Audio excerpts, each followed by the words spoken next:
நம்மை தெரிந்து கொள்ளப்பட்ட இயேசுவின் நாமத்தினால் உங்களுக்கு அன்பின் வாழ்த்துக்கள்.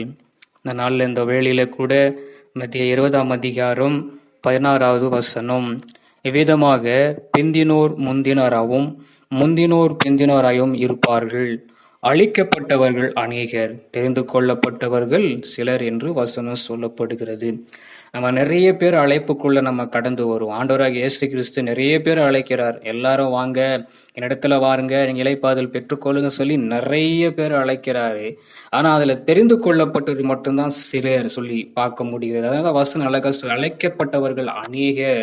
நிறைய பேர் எல்லாரிடத்துலயும் என்னிடத்துல வாருங்க, நான் உனக்கு இளைப்பாறுதல் தருவேன், என்னிடத்துல வாருங்க, ஓ தாகமா இருக்கிற இடத்துல வாருங்க, ஜீவ தண்ணீரை பருவங்கள் ஆண்டவர் அழைக்கிறார். ஆனா அழைக்கப்பட்டவர்கள் எல்லாருமே தெரிந்து கொள்ளப்படுவது முடியாது. அதில் சொல்றாரு, தெரிந்து கொள்ளப்பட்டவர்களோ சிலர் என்று சொல்லப்படுகிறார். அந்த சிலர்ல நம்மளும் நீங்களும் தான். கேட்கிற உங்களையும் பேச வைக்கிற என்னையும் கர்த்தர் தெரிந்து கொண்டதுனால நம்ம சந்தோஷப்படணும். அது மாத்திரமில்லை, அவருடைய சந்தோஷத்துல நம்ம மகிழ்ச்சியா இருக்கும்படி தான் நம்மளை தெரிந்து கொள்ளப்பட்டிருக்கார். நிறைய பேர் அழைக்கிறார். எல்லா உலகத்துல இருக்கிறவங்க எல்லாருமே வரணும், அவர் அண்டையில வரணும் தான் ஆசை.